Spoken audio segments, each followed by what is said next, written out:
kita e dos estudio na mo pobisa di Social Work and Development e OGM, Organization, Governance and Management, a organisa pa estudiante na lo kita e Diversity Cafe, kunos tinostras, e Diversity Cafe ta concentra of tinha meta voral, pa doon na estudiante na e conhecimento di e diverse population kunos ting de Comunidad di Aruba, enfocando também assim, oferecendo dia fo, dia velt mes, persona não com diferente limitação, mas por exemplo, persona não tem problema com ouvido, vista, pero também é parte de imigração, por exemplo, persona não diferente cultura, norma, valor, tendo na conta voral que nós estamos vivendo em uma comunidade multicultural.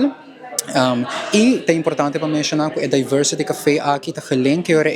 na evac com estudante de prome de OGM e de dos de Social Work and Development tá dentro do curriculum. E vou bisa em matéria que seria uma diversity, anto maneira que a palavra me está bisa é touch hopi tópico encerrando diversidade riba nos Isla de Aruba e com também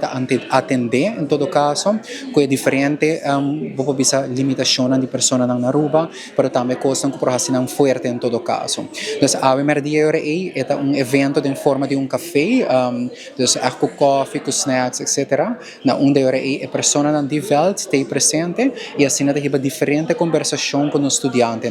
E a conversação entre outros tocante de como não habita manejar a limitação, por exemplo,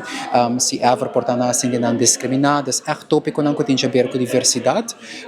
E assim nós temos primeira ronda de 2 e de 3 rondas, onde que estudante não queda chef também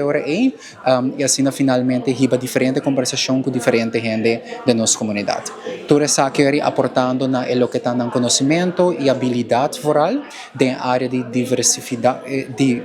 diversity para pobisa e finalmente também assim donando todos os tools para por trabalhar como futuro profissional com isla multicultural que nós estamos.